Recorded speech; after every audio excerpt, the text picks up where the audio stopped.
Hello all, വാഴ biopic of millions ഈ ഒരു ഹാഷ്ടാഗിൽ ഇറങ്ങിയ സിനിമയാണ്.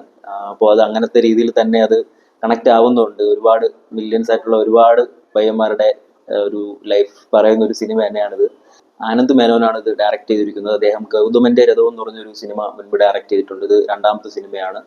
തിരക്കഥ എഴുതിയിരിക്കുന്നത് വിപിൻ ദാസ് ആണ്. ഇതിന്റെ producers Aneesh P B, Harish, Adarsh Narayanan, പിന്നെ വിപിൻ ദാസ് കൂടെ ചേർന്നിട്ടാണ് പ്രൊഡ്യൂസ് ചെയ്തിരിക്കുന്നത്.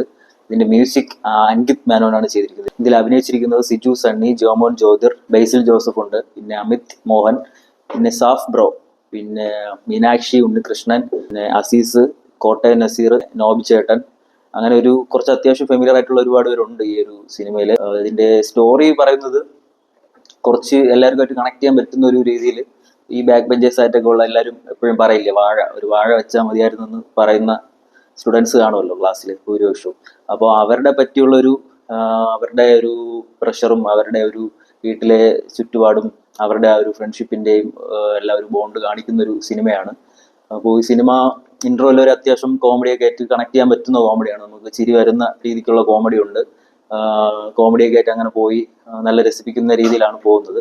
ഇൻട്രോന് ശേഷം കുറച്ച് ഇമോഷണൽ ആയിട്ട് കഥയായിട്ട് ബന്ധപ്പെട്ട് തന്നെ ഇമോഷണൽ ആയിട്ടുള്ള രീതിയിൽ കണക്ട് ചെയ്താണ് പോകുന്നത്. നല്ലൊരു കോമഡി പ്ലസ് എന്റർടൈൻമെന്റ് പ്ലസ് ഒരു ഇമോഷണൽ കണക്ട് എല്ലാം കൂടെ ചേർത്തിട്ടുള്ളൊരു സിനിമയാണ്. പിന്നെ സ്റ്റോറി മാത്രം കുറച്ച് പ്ലെയിൻ ആയിട്ട് പോകുന്നു. പ്രത്യേകിച്ച് സ്റ്റോറി എന്ന് പറയാനോ അല്ലെങ്കിൽ ക്ലൈമാക്സിൽ ഒരു പഞ്ച് എഫക്റ്റ് തരാനോ കഴിഞ്ഞിട്ടില്ല സ്റ്റോറിക്ക്. പേരൻസിന്റെ പ്രഷറും സ്റ്റുഡൻസിന്റെ പ്രഷറും എല്ലാം കൃത്യമായിട്ട് കാണിക്കുന്നുണ്ടില്ല. ഒരു എബോ ആവറേജ് സിനിമയാണ്. തിയേറ്ററിൽ ഇരുന്ന് കണ്ടുകൊണ്ട് നമുക്ക് കൂടുതൽ കണക്ട് ആകും. നമ്മളെല്ലാം അനുഭവിച്ചൊരു ലൈഫ് തന്നെയാണ് ഈ ഒരു സിനിമയിൽ കറക്റ്റ് കാണിച്ചു പോകുന്നത്. അപ്പോൾ ഇൻട്രോന് ശേഷം ഈ കളിതമാശകൾക്ക് ശേഷം നമ്മളെല്ലാം അനുഭവിച്ച കുറച്ച് വിഷമ ടൈമുകൾ കാണുമല്ലോ. തീർച്ചയായിട്ടും ഈ ഒരു പഠിക്കാത്ത കുട്ടികളും ഒരു ആവറേജ് സ്റ്റുഡൻസ് ഒക്കെ അനുഭവിച്ച കുറെ പ്രതിസന്ധികൾ പിന്നെ ഈ സ്കൂള് കോളേജ് കഴിഞ്ഞ ശേഷം നമ്മൾ എല്ലാവരുടെ ലൈഫിൽ അനുഭവിക്കുക. അതായത് ജോലി കിട്ടാതെയും കൂടെ ഉള്ളവർക്ക് ജോലി കിട്ടുകയും അവരുടെയൊക്കെ കല്യാണം കഴിയുമ്പോഴും നമ്മൾ കുറച്ചൊരു ജോലി കിട്ടാതെ അങ്ങനെ ആപ്ലിക്കേഷൻ അയച്ച് നടക്കുന്ന കുറച്ച് ടീംസ്, അവരുടെ ആ ഒരു വിഷമങ്ങളും അവരുടെ ഒരു ലൈഫുമാണ് ഇതിൽ കൂടുതലും കാണിക്കുന്നത്. പിന്നെ ഇതിൽ എടുത്തു പറയേണ്ടത് മ്യൂസിക് നല്ല അടിപൊളിയായിരുന്നു. BGM ആയാലും സ്റ്റാർട്ടിങ് ടൈറ്റിൽ എഴുതി കാണിക്കുന്ന ടൈം മുതൽ തീരുന്നവരെയും ഇതിന്റെ BGM അടിപൊളിയായിട്ട് ചെയ്തിട്ടുണ്ട്. ആ ഒരു സിനിമയുടെ ഒരു ഫ്ലോയും പെട്ടെന്ന് ഇമോഷൻസ് കണക്ട് ചെയ്യാൻ പറ്റുന്ന ഒരു BGM ആയിട്ട് തോന്നി. പിന്നെ മ്യൂസിക്കും അങ്ങനെയാണ്. നല്ല രീതിക്ക് തിയേറ്ററിൽ ഇരുന്ന് കണ്ടപ്പോൾ നല്ല രീതിക്ക് വർക്കൗട്ട് ആയിട്ടുണ്ട് മ്യൂസിക്. സിനിമാറ്റോഗ്രാഫി അരവിന്ദ് പുതുശ്ശേരിയാണ്. ക്യാമറ വർക്ക്സ് ഒക്കെ സിനിമയ്ക്ക് ആവശ്യത്തിനുള്ള രീതിക്ക് നന്നായിട്ട് ഇരുന്നിട്ടുണ്ട്. വേറെ ഭയങ്കര വർക്കെന്നോ അല്ലെങ്കിൽ മോശമായിട്ടുള്ള വർക്കെന്നോ പറയാൻ പറ്റില്ല. സിനിമയ്ക്ക് ആവശ്യമുള്ള ഒരു രീതിക്ക് വർക്ക് ചെയ്തിട്ടുണ്ട്, നല്ലതായിരുന്നു. മ്യൂസിക്കാണ് എടുത്തു പറയേണ്ടത്. ഈ ഒരു സീൻസിനനുസരിച്ച് കോമഡി ആണെങ്കിൽ കോമഡിക്കും ഇമോഷണൽ ആണെങ്കിൽ ഇമോഷണലും എല്ലാം കണക്ട് ആവുന്ന ഒരു മ്യൂസിക് ആയിരുന്നു. കറക്റ്റ് BGM ആയിരുന്നു സ്റ്റാർട്ടിങ് മുതൽ. അതാണ് ആ ഒരു ടൈറ്റിലൊക്കെ ഉള്ളൊരു BGM ഒക്കെ എനിക്ക് നല്ല ഇഷ്ടപ്പെട്ടു. നല്ലൊരു ഫീൽ കിട്ടി. തിയേറ്ററിൽ നിന്ന് കണ്ടപ്പോൾ നല്ല രസമുണ്ടായിരുന്നു. പിന്നെ ഇതിന്റെ എഡിറ്റിംഗ് വർക്ക്സ് കണ്ണൻ മോഹനാണ് ചെയ്തിരിക്കുന്നത്. എഡിറ്റിങ്ങും നല്ലതായിരുന്നു.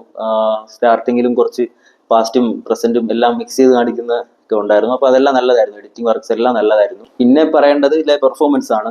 ജോമോൻ ജ്യോതിറൊക്കെ അടിപൊളിയായിട്ട് പെർഫോം ചെയ്തിട്ടുണ്ട്. ഗുരുവായൂർ അമ്പയുടെ നടയിലും ചെറിയൊരു റോളായിരുന്നെങ്കിലും നല്ല കൈയടി കേട്ടിട്ടുണ്ട്. അപ്പൊ ഇതിലും അങ്ങനെയാണ്.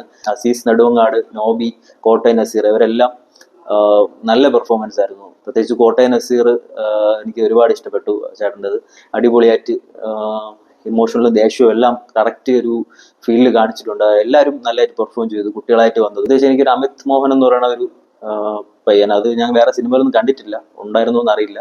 അദ്ദേഹം നല്ല പെർഫോമൻസ് ആയിരുന്നു. സിജു സണ്ണി എല്ലാവരും നല്ലതായിരുന്നു. കോമഡിയും എല്ലാം നന്നായിട്ട് തന്നെ ചെയ്തിട്ടുണ്ട്. പിന്നെ ഹാഷർ നല്ല റോളായിരുന്നു. ഹാഷർ വന്നപ്പോൾ എല്ലാം നല്ല കൈയടിയായിരുന്നു. ചെറിയ റോളേ ഉള്ളൂ, അവിടെ ആയിട്ട് കുറച്ചേ ഉള്ളൂ. പക്ഷെ നല്ല നമ്മൾ റീൽസിലൊക്കെ കാണുന്ന അതേ ഒരു മോഡിൽ തന്നെയാണ് പുള്ളി ചെയ്തിരിക്കുന്നത്. നല്ല രസമുണ്ടായിരുന്നു. മൊത്തത്തിൽ ഈ ഒരു എന്റർടൈൻമെന്റ് മോഡിൽ ഫാമിലി ആയിട്ടൊക്കെ ഇരുന്ന് പേരൻസുമായിട്ട് ഇരുന്ന് കാണാൻ പറ്റിയൊരു സിനിമയാണ്. പേരൻസിനും കുറച്ച് ലെസൺസ് കിട്ടും, സ്റ്റുഡൻസ് ആയിട്ട് ഉള്ള നമുക്കും കുറച്ച് ലെസൺസ് കിട്ടും. അങ്ങനത്തെ ഒരു സിനിമയാണ്. പിന്നെ ഇതിന്റെ ഒരു ലൈഫ് സർക്കിളിന്റെ ഒരു സംഭവം കാണിക്കുന്നുണ്ട്. നമ്മൾ പേരൻസ് ആയിട്ടിരിക്കുമ്പോൾ നമ്മുടെ മക്കളെ പടി എന്ന് പറയുകയും അടുത്ത് ഈ മക്കളായിട്ടുള്ളവർ അടുത്ത് പേരൻസ് ആകുമ്പോൾ വീണ്ടും അവരുടെ മക്കളടുത്തും സെയിം റിപ്പീറ്റ് തന്നെ പോകുന്ന ഒരു സംഭവം ഇതിൽ കറക്റ്റ് കാണിക്കുന്നുണ്ട്. അപ്പൊ മൊത്തത്തിൽ ഇതൊരു വൺ ടൈം വാച്ചബിൾ ആയിട്ട് നമുക്ക് എൻജോയ്മെന്റ് ആയിട്ട് തിയേറ്ററിൽ ഇരുന്ന് കാണാൻ പറ്റിയൊരു സിനിമയാണ്. പിന്നെ ഇതിൽ ആവശ്യമില്ല എന്ന് തോന്നിയത് പിന്നെ ലാസ്റ്റ് ടൈലെൻഡിൽ അവരെ കാണിച്ചിട്ട് ഹാഷർ ആൻഡ് ടീംസിനെ കാണിച്ചിട്ട് വാഴ 2 എന്നും പറഞ്ഞ് ഇത് കാണിക്കുന്നത് ആവശ്യമില്ല എന്ന് തോന്നി. ഇപ്പൊ എല്ലാ സിനിമയും ചെറിയ സിനിമ ഇറങ്ങിയാലും സെക്കൻഡ് പാർട്ട് എന്നും പറഞ്ഞ് ക്ലൈമാക്സിൽ കാണിക്കുന്നുണ്ട്. അപ്പോൾ ഇതിലൊട്ടും പ്രതീക്ഷിച്ചില്ല. പക്ഷെ ഇതിലും വാഴ 2 എന്ന് കാണിക്കുന്നുണ്ട്. വെറുതെ കാണിച്ചാണോ എടുക്കാൻ പ്ലാൻ ഉണ്ടോ എന്ന് അറിയില്ല. എന്തായാലും അതിന്റെ ആവശ്യം ഉണ്ടെന്ന് തോന്നിയില്ല. അത് മാത്രമേ ആകെ ഒരു ഫോൾട്ടായിട്ട് തോന്നിയുള്ളൂ. Thank you.